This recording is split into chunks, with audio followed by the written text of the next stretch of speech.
Assalamualaikum warahmatullahi wabarakatuh. Pada kesempatan ini ingin saya mengulas dan mengesyorkan sebuah buku yang saya sendiri telah baca dari kulit ke kulit, berjudul Petua Rezeki dari Al-Quran dan As-Sunnah, tulisan Ustaz Dr. Kamilin. Ya. Buku ini boleh dibeli di Shopee atau Lazada, cuma perhatikan harganya RM35. Jika ada penjual yang nak bagi diskaun, bagus. Tetapi berhati-hati, saya perhatikan ada penjual yang menaikkan harga sehingga RM77. Padahal harga asal ialah RM35. Hati-hati ya. Baik, tuan-tuan dan puan, buku ini saya baca tahun lepas. Bulan Mei, bulan 5 tahun 2021. Sekarang ni Februari 2022. Kenapa sekarang baru teringat nak mengulas? Okey, apa yang berlaku beberapa hari lepas, ada orang yang menghantar saya sebuah video TikTok di mana ustaz dalam video tu, ustaz ni memang dia masyhur dan masyhur juga dengan pelbagai-bagai petua yang dibaca dengan bilangan 40 ke, 70 lah, 100 lah, macam-macam petua ya. Lalu dia pun bagi petua untuk mendapat duit ataupun mendapat rezeki yang tidak putus-putus. Maka dia mengajar sekian-sekian zikir selepas solat, sekian-sekian doa yang dibaca 70 kali. Bahkan dia cerita juga bagaimana tentang seorang penjual. Seseorang itu yang dulu dia kerja susah, selalu dia tukar buat bisnes ice blended. Dan ustaz ini mengajar dia petua ni. Dan bisnes ice blended dia memang bagus sekarang ni ya. Sampai-sampai hari hujan pun orang mari beli ice blended. Itu ceritanya ya. Tapi demikianlah sekadar petua ya. Tuan-tuan dan puan-puan, rezeki ini adalah daripada Allah. Allah Ar-Razzaq, Allah yang mengurniakan rezeki. Kalau kita nak rezeki yang lebih, kita minta daripada Allah dan kita ikut petua-petua yang Allah Subhanahu Wa Taala bagi, sama ada dalam Al-Quran ataupun sunnah Rasulnya sallallahu alaihi wasallam. Rezeki ini bukan diberi oleh sekian-sekian ustaz. Bukan ustaz tu yang bagi kita rezeki. Jadi jangan duk ambil petua-petua daripada ustaz, baik yang saya maksudkan itu ataupun mana-mana lain, sebab bukan mereka yang nak bagi. Rezeki itu Allah yang nak bagi, sebab Allah yang Ar-Razzaq. Maka kalau kita nak petua, baik petua ni ke petua yang lain-lain ke, ambillah ia daripada Al-Quran dan As-Sunnah. Itu yang pertama. Yang kedua, selepas solat, walaupun orang solat sudah selesai, kan solat itu daripada takbir sehingga salam. Selepas solat, ada zikir-zikirnya yang telah disyariatkan, yang telah diajar oleh Rasulullah sallallahu alaihi wasallam. Hendaklah kita baca zikir tersebut dan bukan membuat-buat zikir sendiri. Sebab zikir ini ialah kita mengingati Allah. Dan hendaklah kita mengingati Allah dengan apa yang Allah mahu dirinya diingati. Bukan apa yang kita nak. Itu maknanya ingat diri sendiri. Walaupun kita kata zikir kan. Dan perkara ini telah saya jelaskan dengan lebih lanjut dalam buku saya sendiri, Zikir Selepas Solat Antara Sunnah dan Bid'ah. Boleh beli juga di Shopee dan Lazada. Boleh juga muat turun secara percuma edisi PDF di hafizfirdaus.com. Baik, itu yang pertama. Yang kedua, bila disebut tentang rezeki, dan ini diterangkan sendiri oleh Dr. Kamilin dalam bukunya ini. Buku ini terbahagi dua. Pertama, bahagian A ataupun bahagian pertama, rezeki secara umum. Dan bahagian kedua, petua-petua untuk mendapat rezeki. Dan rezeki ini, sebagaimana terang Ustaz Dr. Kamilin, ia adalah apa-apa yang Allah kurniakan pada kita yang bermanfaat dan dapat dimanfaatkan. Ia tidak semestinya dalam bentuk wang ringgit, dalam bentuk jongkong emas, dalam bentuk bisnes yang laris. Tak, ia juga boleh datang, ia juga boleh Allah kurniakan dalam pelbagai bentuk yang lain yang tak dapat kita nak kira. Sebagai contoh, kesihatan yang baik, itu juga rezeki. Contoh lain, keluarga yang bahagia, itu pun rezeki. Contoh lain, anak-anak yang soleh yang mendengar cakap kita, itu pun rezeki. Contoh lain, mendapat ilmu yang sahih. Sekarang ni ilmu agama banyak bercampur aduk antara yang sahih dan yang selainnya, sampai-sampai kita kena sentiasa alert, sentiasa waspada dan menapis. Lalu Allah SWT menunjuk kepada kita ustaz, menunjuk kepada kita ustazah yang betul-betul mengikuti Rasulullah, betul-betul mengikuti Rasulullah dan menjelaskan kepada kita Al-Quran dan Sunnah. Itu pun satu rezeki juga. Jadi tuan-tuan dan puan-puan, rezeki ini tidak terhad pada pulangan materialistik. Sebab ada orang yang Dari sudut wang ringgit mungkin biasa-biasa saja, tapi kesihatan dia Masya Allah, sihat sentiasa. I couldn't remember when the last time I went to see a doctor. Dia tak ingat sebab sihat sahaja. Okay, kalau pergi pun hari tu sebab nak ambil vaksin. Itu je. Okay, sebagai contoh kan. Contoh lain, ada orang duit banyak tapi kehidupan tidak bahagia. Masalah dengan pasangan ke, masalah dengan anak-anak ke. Ada orang lain pula. Kehidupan sederhana saja tetapi bahagia sebab Allah merezekikan kebahagiaan kepada yang ini. Allah merezekikan harta yang banyak kepada keluarga pertama tadi tetapi tidak direzekikan kebahagiaan.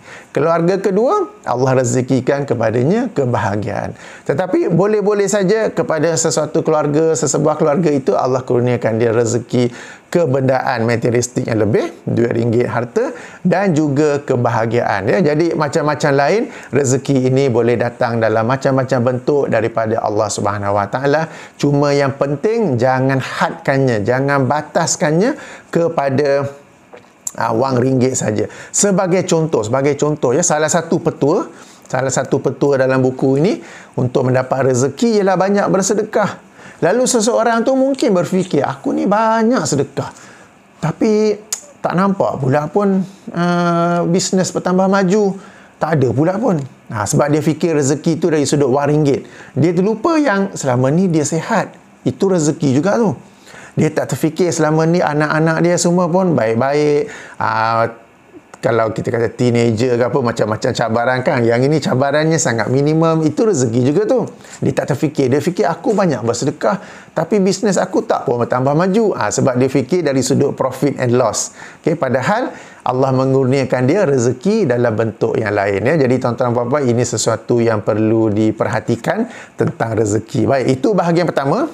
Bahagian kedua, Ustaz Kamilin menceritakan petua rezeki. Okay, petua rezeki, dan beliau telah menyenaraikan sejumlah petua-petua, bukan satu, bukan tiga, bukan lima, bukan 10, tetapi 24 petua. 24 petua untuk mendapat rezeki yang lebih. Nampak ke angka 24 tu? Boleh fokus ke? 24 rezeki tu. Okey, dan sekali lagi bukan teori sendiri-sendiri, bukan buat sendiri-sendiri punya petua, tetapi ia berasal daripada Al-Quran dan As-Sunnah. Pada kesempatan ini ingin saya berkongsi salah satu petua. Tak boleh kongsi semua kan, nanti tak baca buku pula. Saya kongsi satu petua saja, yang ini istighfar. Petua nombor 5, istighfar, yang ni banyak memohon ampun kepada Allah Subhanahu Wa Taala ya. Baik, saya nak baca. Beliau dalam bab istighfar, tentang petua istighfar ni mengemukakan sebuah riwayat. Okey, sebuah riwayat di mana pada satu ketika orang-orang datang berjumpa Hasan Al-Basri. Hasan Al-Basri ni adalah seorang tokoh zaman awal, zaman salafus soleh. Mengadu kepadanya, ada yang mengadu kemarau di tempatnya. Lalu Hasan menasihatinya supaya beristighfar. Ada yang mengadu tentang kemiskinan yang dialami. Maka Hasan menasihatinya supaya istighfar juga. Ada yang mengadu belum dikurniakan zuriat. Lalu Hasan menasihatinya supaya istighfar. Ada yang mengadu kebunnya tak subur.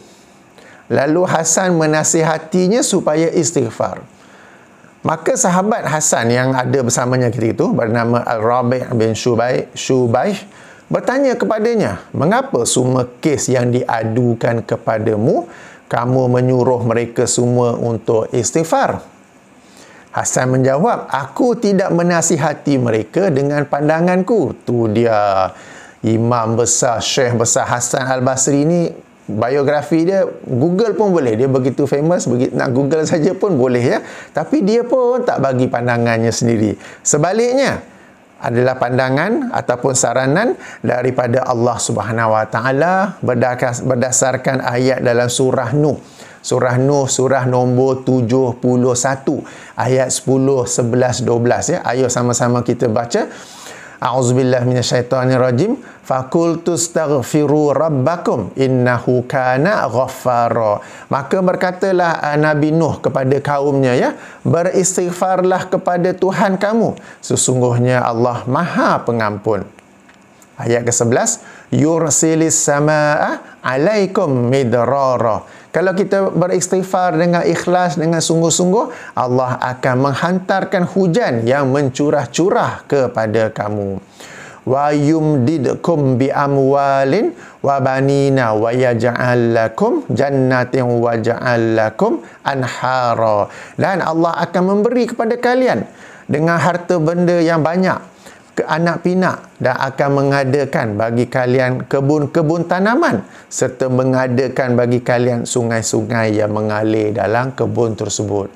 Ini petua istighfar. Allah mengurniakan rezeki dalam bentuk harta, dalam bentuk anak pinak, dalam bentuk kebun-kebun tanaman, ya. Dan tidak terhad kepada ini, boleh saja dalam pelbagai bentuk yang lainnya, sebab rezeki daripada Allah Ar-Razzaq ini luas, ya, seperti mana yang telah saya sebut tadi, tidak terhad kepada beberapa jenis saja. Jadi tuan-tuan dan puan-puan, petua, salah satu petua untuk murah rezeki, lapang rezeki ialah banyak beristighfar. Cuma beristighfarlah dengan ikhlas. Beristighfarlah dengan rasa bersalah kerana melakukan dosa-dosa kecil. Kalau dosa-dosa besar, bertaubat. Okay? Beristighfarlah dengan rasa rendah diri kepada Allah, dengan rasa bersalah buat dosa. Moga-moga Allah dengan itu akan mengampunkan dosa kita dan akan melapangkan rezeki kita dalam bentuk-bentuk yang apa yang Allah rasakan sesuai. Tak semestinya dengan wang ringgit, ya. Tak semestinya. Baik,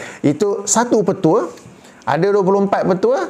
Satu petua ialah istighfar. Tadi saya sebut satu lagi petua tentang banyak sedekah, kan? Okey, jadi 24 tolak 2, ada lagi 22 petua. Apakah itu? Sila semak sendiri buku ini, ya. Sila semak sendiri, boleh dibeli di Shopee atau Lazada. Baik, sehingga sini saja. Subhanakallahumma wa bihamdika asyhadu an la ilaha illa anta astaghfiruka wa atubu ilaika. Assalamualaikum warahmatullahi wabarakatuh.